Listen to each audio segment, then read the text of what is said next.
দেখেন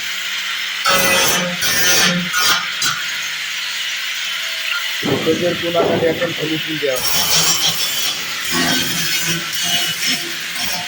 কাজ যদি কাজের মতো না হয় সে কাজের কোনো ভালো মনে হয় কাজের ফিনিশিং ভালো হবে সবকিছুই ভালো লাগে ফিনিশিংয়ের জন্য এইভাবে ঘষা মাজা করা হয়।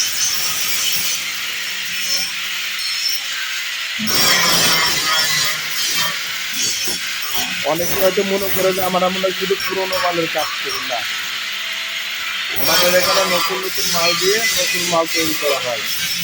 বিভিন্ন জেলায় তাদের মাল পাইকারি চলে যায়।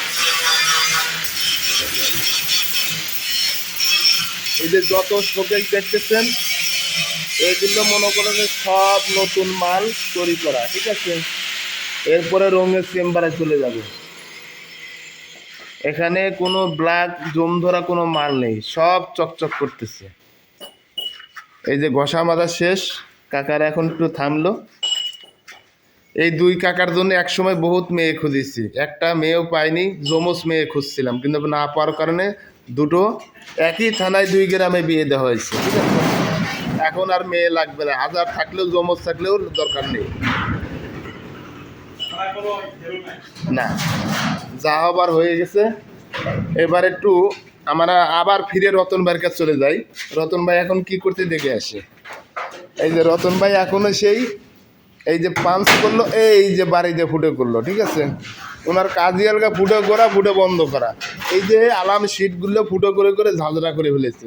এটা শুধু আপনাদের সুবিধার জন্য, কারণ খাবার রাখবেন, খাবারটা যেন ভালো থাকে এবং খাবারটা যেন বাতাস পায়, সুস্থ থাকে। আর ভালো খাবারটা খাওয়ার জন্যই এত ফুটো করা হয়। হয়তো মনে করেন যে খালি ফুটো করে ক্ষতি করে না, ফুটো করেও ভালো করে।